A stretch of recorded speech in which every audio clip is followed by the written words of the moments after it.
Welcome to another episode of Money You Should Ask. I'm your host, Bob Wheeler, and in this episode, we're going to explore, question, examine, converse, dig deep, expose, laugh, and cry about the money beliefs, money blocks, and life challenges of our next guest. Turn up the volume, listen, learn, and laugh. Good news, bad news. Bad news first. Growth comes from learning, which is a lifelong endeavor. Good news, growth comes from learning, which is a lifelong endeavor. At the Money Nerve Academy, we hold space to explore, navigate, discover, and heal your relationship with money. With our online course, Mastering the Emotions of Money, you can get in touch with your fears, blocks, and beliefs around money so that you can become more aware of your current financial story. By understanding why you do what you do with your money, you can create a different ending to your financial story than the one currently taking place. Check out themoneynerve.com and start mastering your emotions of money. Hi, I'm Bob Wheeler. Money You Should Ask. In this week's episode, we experienced some technical difficulties, but here's our episode with Ahmed Ahmed. So today, we've got this great guest, originally from Egypt, maybe a month from Egypt, the rest of it from Riverside. We have with us Egyptian-American actor Ahmed Ahmed. He's an actor, comedian, producer, director. He's one of the most diverse, multifaceted talents in the industry today. Born in Helwan, Egypt, I think I got that right. He was raised in Riverside, California. He immigrated over here when he was 1 month old. At 19, he made the move to LA to pursue a career in entertainment and attended the American Academy of Dramatic Arts. His first big break was in the suspense action film Executive Decision, along with Kurt Russell, Steven Seagal, and Halle Berry. He's also been in Swingers, Iron Man, and Don't Mess with the Zohan. For TV, he's done shows such as Sullivan and Sons, Tracy Takes On, Weeds, and Roseanne, to name a few. He was handpicked by Vince Vaughn for his Wild West comedy tour. He co-founded and performed the Axis of Evil comedy tour, which aired on Comedy Central as the first Middle Eastern stand-up comedy special. He's also the winner of the first Richard Pryor Award for ethnic comedy at the Edinburgh Comedy Festival in Scotland.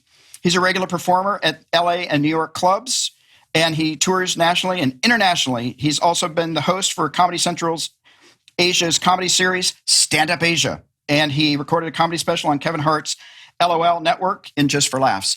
Ahmed Ahmed, great to have you. It's been a while. What's up, Bob? Thank you. Good to see you. It's good to see you. So you spent a month in Egypt, and then did you make the decision at 1 month, or did your parents make the decision to bring you over? You know, it was like a Lion King moment. Okay. Because I was born the day my dad got his immigration papers. So he came into the hospital room, you know, papers in hand. We're going to America. He put me up in the sky. A bunch of African dancers came out, you know, and then we like coming to America. By the way, thank you for the nice intro. I was like, wow, you know, I should be winning an award or something. Lifetime achievement is what you said earlier. Yeah, absolutely. That's right. We're getting ready. Golden Globes, big presentation. Yeah. So yeah, my parents immigrated to the U.S. when I was about a month and a half old, from what they tell me. We grew up in Riverside, California. Had a pretty normal, you know, childhood outside of the household, but inside the household was, you know, my parents were from like the farm village of the outskirts of Cairo. So it was very third world. Yeah. So imagine, you know, this young Egyptian couple with, you know, myself and my older sister, they're two young children, you know, don't speak English very well. My dad pumped gas at a Shell gas station for $1.75 an hour. Wow. My mom worked at like Taco Bell. Like it was that kind of party, you know? And, and then they just lived the American dream. They worked their way up, and ended up having 6 children. I have 4 sisters and a brother. Wow. I always used to like reflect on what would have been like if my dad never immigrated to the U.S. and I stayed in Egypt. Like, what would I be doing there? Mm-hmm. Would I be a stand-up comic there? You know, would I be like, I don't know, the taxi driver, engineer, restaurateur, who knows? So, yeah, it's interesting that I kind of landed, you know, in America and the seed was planted, and, you know, the rest is history. Yeah. And I've Have you gone back to Egypt a few times or? I have. Okay. Yeah. I've been back. Well, I went back a couple times really young. 5 years old was the first time I remember. And then a couple times after that. And then I went back again in my 20s. And then I didn't go back again until my 30s. Okay. When I went back in my 30s, I actually we were doing stand-up comedy shows there. The Middle East had opened up to Western stand-up comedy after the Axis of Evil comedy tour was a big hit over there. Cool. And so a lot of American comics would go over there. So I would go back to the Middle East and we would go through Egypt quite a bit. So it gave me a reason to go visit, my family. And I made a documentary about it. Actually, it's on YouTube. If you go to Cross Cultural Productions on YouTube, that's our channel. The movie's called Just Like Us. You can watch it for free. But we go through the Middle East and I take you through my hometown, like where I was born, the village. And oh, wow. It's a real kind of sweet moment, in the documentary. That's cool. And you directed that as well, correct? I did. It was my directorial debut. I took a lot of the still photos that are like in the movie and photo scoped. I narrated it. I was the kind of, there was like the one-man show of us really that worked. Yeah, I mean, trust me, I had help. Yeah, but it wasn't like a big budget thing, and I had a producer basically kind of help me see it through, and a great music composer, Omar Fadl, who actually scored. It's so funny. He just scored a movie called Breaking Fast.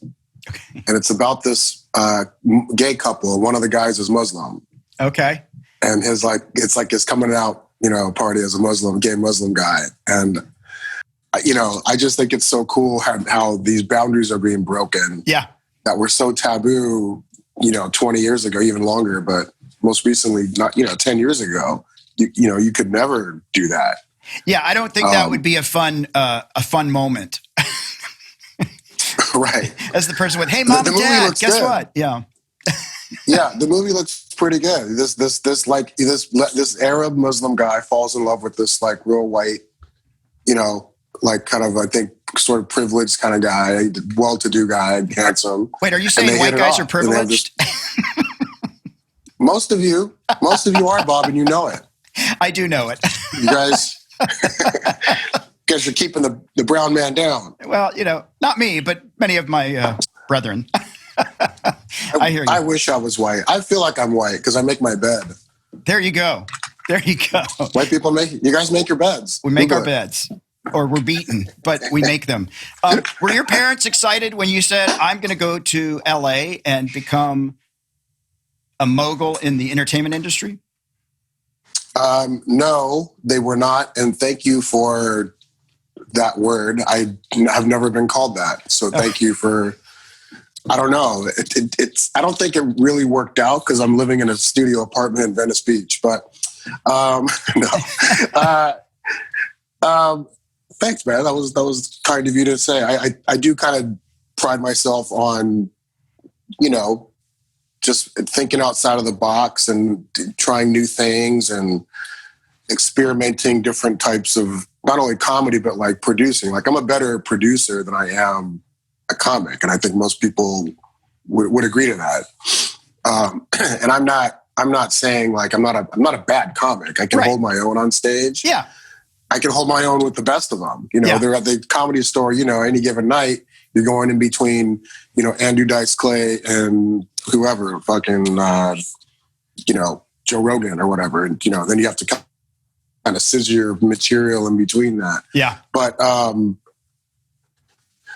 I got my chops at the Comedy Store. So I feel like as a comic, I feel comfortable in that zone, but I feel like I can really drive the car a lot faster as a producer. Yeah. Like if I just take myself out of everything and then just set up the whole circus and then keep it going. And then once the circus is going, then I can enter back in at my own leisure. And because, being a comic and a producer, it's two different brain waves and bandwidths. Absolutely. And so when I'm producing something, I don't feel funny at all when I'm producing. But if somebody books me for something,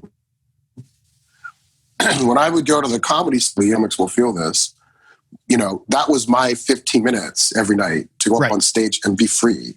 Right. I don't have to produce the show. I get to walk in as a paid regular, because of, Mitzi Shore, who gave me the blessing and knighted me, really. And so I was fortunate enough to have that at my, leisure, thankfully enough. No. But the producing thing is, for me, I think, where I will continue to excel at better. Yeah. So we'll see. And so I think the money's in producing too. So there is money in producing usually. So when you made the move and you got to LA, what are some of the? I would imagine there are a few obstacles being Egyptian born or being a person of color and trying to get into the industry and not just be terrorist number 2 at auditions. I don't know if that was true. Number four. Oh, you were number four. Okay. All right. Let's get it. Hey, you're still in the top 5. You're still in the top 5. And that's, you got to look for the silver lining. Did your you know what? I'm sorry, go ahead. No, go ahead. No. You were going to say to my parents. I was going to ask, I was going to sort of change the subject and ask, what did your parents talk to you about as a kid? Like, did they say, go out and follow your dreams, or do exactly this so you can make money? Did they talk about money? What was your childhood like about that? A little bit. So let me answer the first part of the question. Dealing with stereotypes in Hollywood and being ethnic and having the name Ahmed Ahmed and brown skin and all that stuff you mentioned. Yes, and yes, and it still continues. It hasn't died. In some cases it's a little worse even. Yeah. But I used to come from the school of, if they're going to cast a movie with a bunch of, and the storyline is, there's 10 Arab terrorists and it's a big, blockbuster payday kind of movie. If I don't take that part, they're going to give it to a Mexican guy. Right. So I might as well fucking take it. And I'm an actor just playing a character. Like, Italians don't get mad at Robert De Niro for playing Italian gangsters in movies. They just don't. Right. They enjoy watching it. In Arabs and Muslims, they're offended. That, it's just like, look, I'm writing a movie about a gay terrorist who comes out of the closet, moves to America, and becomes a famous yoga instructor. Like, I want to, get the whole spectrum going with that, because then you have is he, a terrorist? Is he not a terrorist? Can he help the world through yoga? And there's a really nice storyline happening there. Hey, I think it's great. I'd love to see a movie where maybe I'll get in trouble, but I'd love to see it where, all the white folks are being the servants and everybody else of color is in some places of power. Yeah. And, hey, white boy. Sure. Yeah, I'm trying to think. I think there was a movie like that. Was there? No. But yeah, but the stereotype continues, and it's been, I actually took a break from my agency for a while because I just wasn't booking anything, and I didn't feel excited about putting myself on tape, a couple times a week and memorizing 5 pages of dialogue and getting a camera and getting a friend to do it or going to pay somebody professionally. That's $100. It's like it ends up adding up. And if you're not booking stuff, it's like, let me just put the snooze button on this for a second. Yeah. So I think moving forward, and a lot of people, it's not like anything new, but you kind of have to write your own ticket in our industry. You have to write your own screenplay or book or TV show, position yourself with the right agency or manager or producer or whoever and hopefully the stars align and oftentimes too, Bob, and this, sometimes it's not even that strategic or symbiotic. Sometimes it's just the producer saying, hey, my friend, just wrote this script, greenlight it. Yeah. And hang out. That's that simple. It is that simple. You want to greenlight somebody or make somebody's career go away? It can be done with the phone call. And I think that's the risk in this town, is that Fortunately, it's shifting a little bit more now because of this, what we're doing and social media and online and different streaming platforms and YouTube and Facebook. Like right now, bro, it's the Wild West. It is. And I think agents and managers are going to be obsolete relatively soon. Yeah. People are just going to hire secretaries and assistants and producers or lawyers just to, help sift through their, internal production they got going on, like what you're doing. So it's like, you're not going to need at some point down the road, the middleman. Yeah. It's a beautiful thing because they've been jamming me up for the last 20 years, my man. No, totally. And I mean, even now when they're casting people, they'll look and see what kind of followers people have. Are they an influencer? What are they going to bring to the table? Right. It's a whole different ball game. So growing up, let me ask you this. Yeah. So to answer your question about my parents and money, my mom was always, my parents, they were pretty frugal people. My dad obviously was in the beginning because he just, was scraping pennies. Yeah. But once he, I think he bought into the gas station he was pumping gas at one point, became 50% owner. And then he started making a little bit of money. And then I do remember this very specifically, he bought a Mercedes Benz, he started drinking, he started living that I'm making money kind of life. And my mom, I made it in America. Right. Smoking, and my mom wasn't like that at all. She never drank. My mom's never had a sip of alcohol in her life. And I can't remember what year it was exactly, but I think it was me and my sister. It was it was early 70s, maybe mid late 70s. And, he had an incident where he fell down at a wedding because he had too much to drink. Oh no! And then that was it. He stopped drinking after that. Oh, all right. Well, he learned. He learned. Yeah, it was a whole thing. I remember, it was like a dramatic moment as I was 9 years old. I remember my dad stumbling around, and my mom ran us, go get your dad. He's about to fall down. And I went over to grab my dad. He was like, leave me alone. He kind of pushed me off to the side, and I was like, ah! And then he fell, and we had to get him in the car. And it was a whole thing. And it's people make mistakes, and I get it. My dad was always good at, making money, and I wouldn't say necessarily saving it because he just had so many kids to take care of. I think there were 6 of us. Yeah. And my mom ended up being kind of just like the house mom, for a while until my older sister and I got old enough to where we were taking care of the younger siblings. Yeah. My mom always found a way to make money on the side, doing side jobs, weird side. I can't even catering. Somebody would say, hey, can you cater my family dinner or something like that? Or she would do translation for Arabs who couldn't speak English in the court when they had a court case. My mom would be the translator. Oh, wow. Her English was good enough to where she could, she took side jobs at fast food restaurants and shit like that. She wasn't ashamed, to put bread on the table and that. It was funny too because I remember a friend of mine went to one of these fast food restaurants that I went to high school with, and this was when I was a sophomore in high school. So I was just going through puberty and acne, and voice was changing and trying to fit in. Yep. And one of the popular kids came up to me and was like, "Hey, man. I saw your mom at Taco Bell." And I was like, oh yeah. I was I got nervous because I was oh shit, he caught my mom was embarrassed.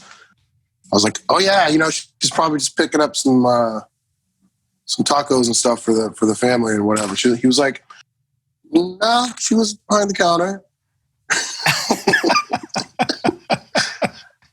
I go, she was behind the counter? There's no way. Maybe you're mistaken her. He's like, no, dude, it was your mom. We said hi. We know each other. I was So my mom gets home from work that night, and she worked 12-hour shift or whatever. Fuck no. She's got grease on her and all this shit. And I said, Mom, you got to quit your job. She goes, what? I said, Randy said he saw you at Taco Bell, working behind the counter. Now all the kids at school know and it's embarrassing.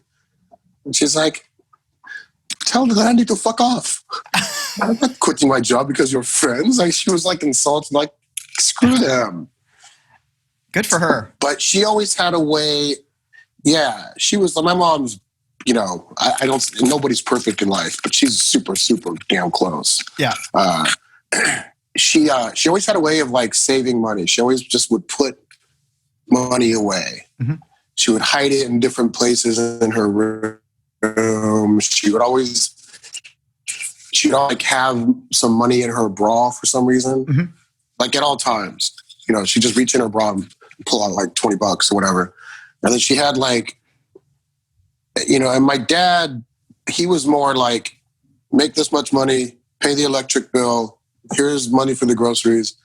He was kind of more methodical. And once he went past his like, spending days, yeah, this is when I'm kind of cruising into high school. We went through a very economic kind of collapse, our family. Yeah. And I don't remember what happened exactly. My parents bought a restaurant that failed.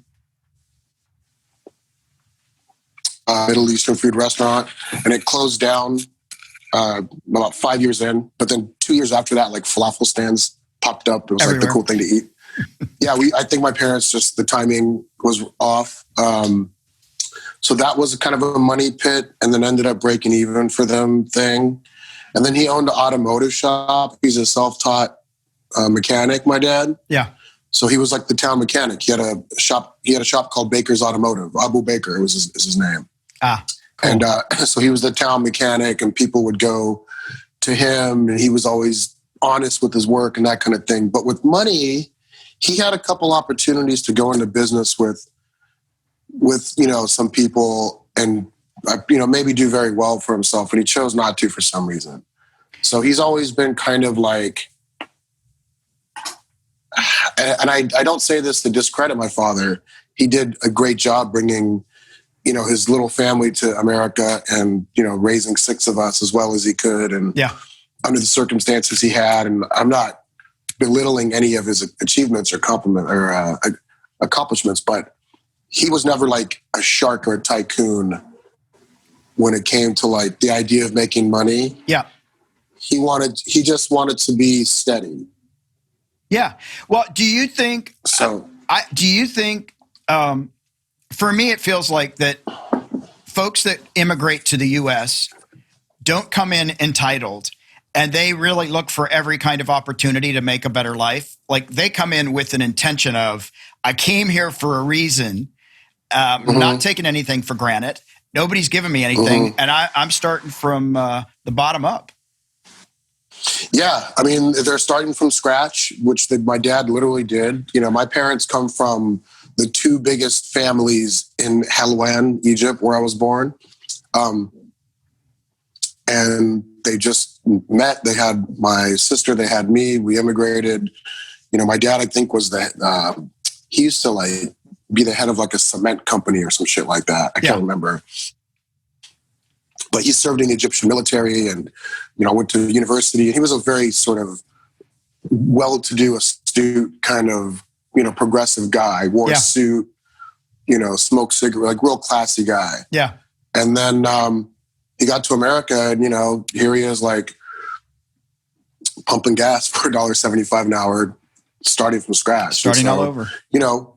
And we did. Our childhood was very, I wouldn't say, we lived in a pretty nice, like middle class home. Yeah. My parents bought that for $30,000, I think, like for 40 years ago. Yeah. Almost 50 years ago. And I think now it's worth $500,000. It's so weird. I know.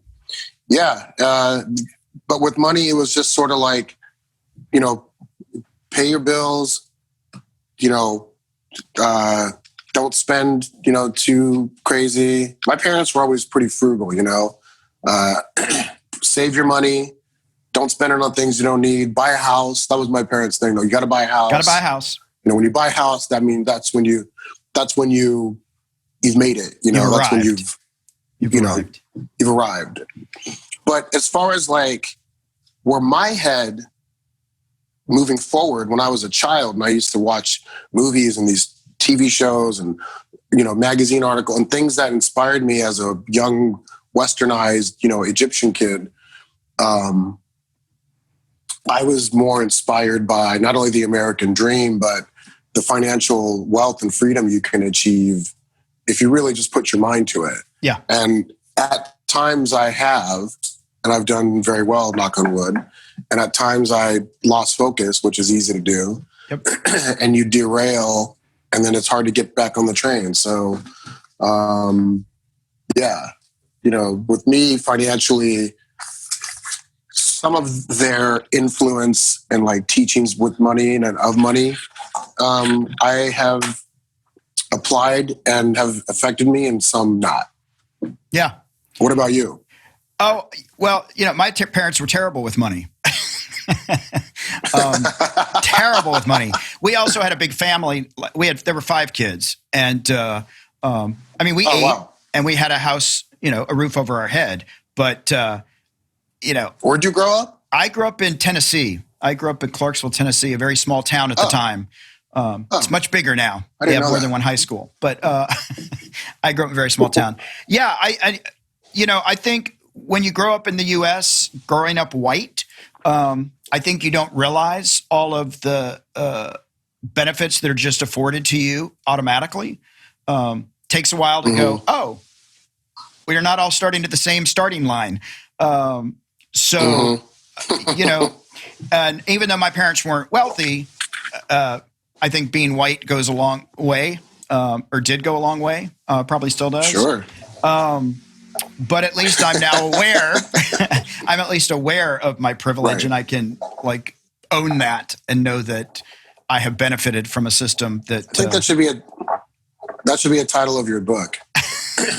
Awareness of my white privilege. Awareness of my white privilege awareness. That's right. Yeah. No, absolutely. white privilege awareness. Absolutely.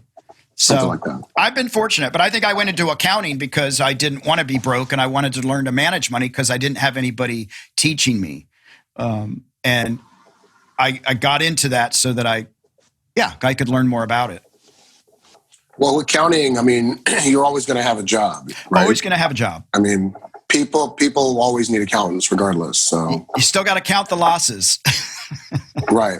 Well, it's funny because comics, when this pandemic happened, we didn't have any job security at all. Right.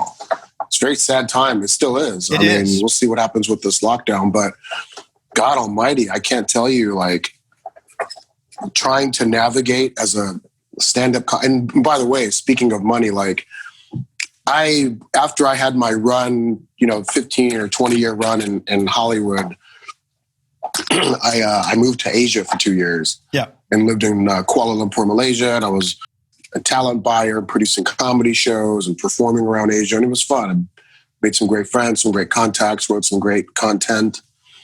But then I pivoted back to the States right before the pandemic. And I had probably gigs booked up until just last month, until November. And they all got clobbered and kiboshed. And unfortunately, I'm one of those comics who, at this time in my life, was going through transition from Asia back to the States. And I wasn't making that much money back in Asia. So I didn't have a big cushion of savings, if you catch my drift. Yeah. And so between that and like residual checks and trying to do these little online Zoom comedy shows here and there, it's been very, very scarce financially and scared financially. Yeah. So the idea is kind of like, all right, everyone's backs are put up against the wall. What do you do? And so I thought, let's think outside of the box. You went back to the mogul. Mm-hmm. To go back to your mogul reference, I said, hey, let's do an outdoor comedy show. Let's find a place. And I had, 3 or 4 failed attempts. And people like venue owners and just rotten people really just kind of trying to screw over any deals we were putting together. And I finally landed in this compound in Venice Beach where we do door distance. It's 50 seats maximum. It's in this house that Harris, a compound, in fact, that Harrison Ford's kids used to live in. Oh, cool. Apparently, they kind of like, I don't know, ran it into the ground a little bit, and then buddy bought it, who's an architect. Long story short, we started doing comedy shows in there about 2 months ago. Oh, cool. And it took off. So, there's a glimmer of, we had Bill Burr come in there 3 times, cool. Run his hour of material, and we have Eliza Schlesinger, great, booked to come in there before we, took a break. And it's just become this cool thing. You should definitely come when we start it back up. We just sounds good. Took a break because the holidays and the lockdown. But my point is, a lot of comics during this pandemic couldn't get out of bed. They were just depressed. They were kind of sulking around, waiting for the phone to ring, waiting for the stimulus check to come, waiting for the vaccine to arrive. And it's like, you have to get up and make those phone calls and send those emails or show up at the place and check out the venue or talk to, and again, going back to the producer side of me, yeah. I started like scrambling, like I got to make something happen. I'm going to fucking sink or swim. So that's Hollywood. I started swimming, and that's kind of, that's kind of where I'm at now. Well, let me ask you this. I know we're getting towards the end here. I have a question. You don't have to share, but I think I like asking this question. Do you have an embarrassing money moment that you can share? Like one moment where you're like, An embarrassing money moment. I'm sure there's 1,000 of them. Let me think of the most. Like being in a situation where, where you go somewhere, maybe you buy everybody dinner and the credit card gets declined, or I do. Yes, I mean I'll tell you because I just had a conversation with them about it recently, and I think you know who it is. You know Adam Hunter. Yep. Wait, you just froze. You know Hunter, the comedian. Yeah. Oh, hello, test. Can you? Yep, there we go. Okay. Do you know Adam Hunter, the comedian? Yeah. Okay. Adam and I went out with a big group of girls one night down to Koreatown in LA to do late night karaoke. Okay. So they give you these little rooms. I don't know if you've ever been there, but there's like a room that seats like 10 people. They bring out like peanuts and popcorn and they serve you like Coors Light. And you just crush like fucking Motley Crue and Prince and Michael's like karaoke. Nobody can sing. This is bad. But anyway, we were having a blast. And the bill came and it was like, I don't know, like $200 or $250. And my card didn't work. And I was like, fuck. And I looked over at Adam and I was like, bro, my card won't work. I said, can you cover this and I'll get you back? And he's like, didn't even bat an eyelash. Oh yeah, no problem. Sure. He pulled out some money, paid the bill. He didn't even, balk about it. He never came back and asked for it, nothing. Over the course of like the next year, I was getting offered gigs that I couldn't take. So I would say, hey, let me recommend this comic who's really funny, Adam Hunter. So over the course of that following year, Adam Hunter ended up getting like probably $1,000 worth of gigs from me. Sweet. When I saw him, recently, he goes,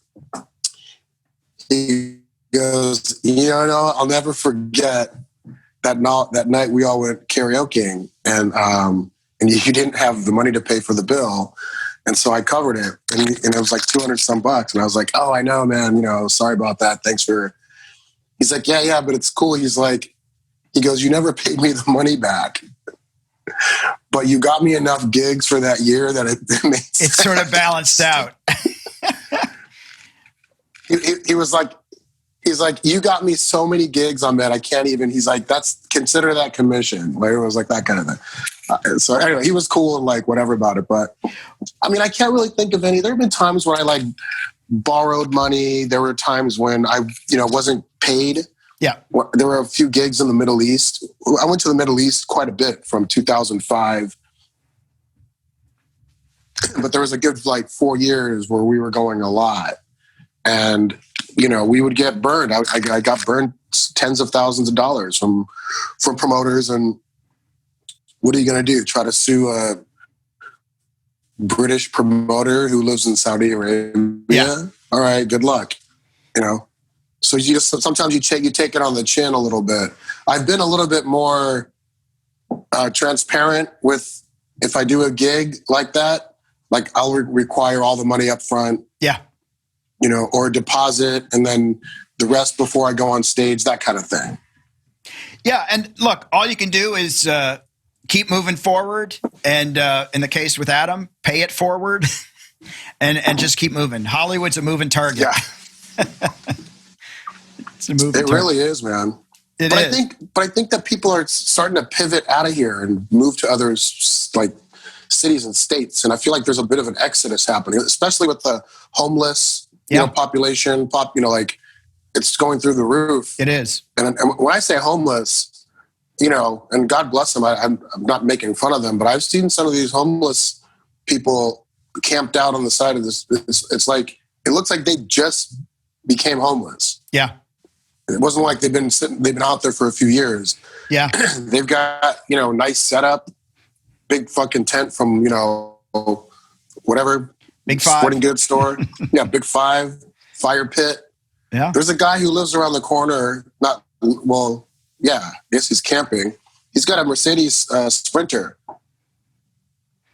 parked right on the street. You can park there for a whole week because it's just no parking on Wednesdays or whatever. Yeah.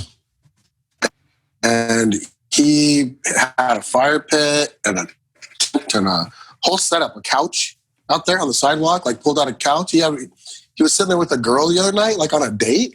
Well, I'm like, it's fucking homo. Hey man, you gotta work it. On a date. You gotta work every angle. You gotta work every angle.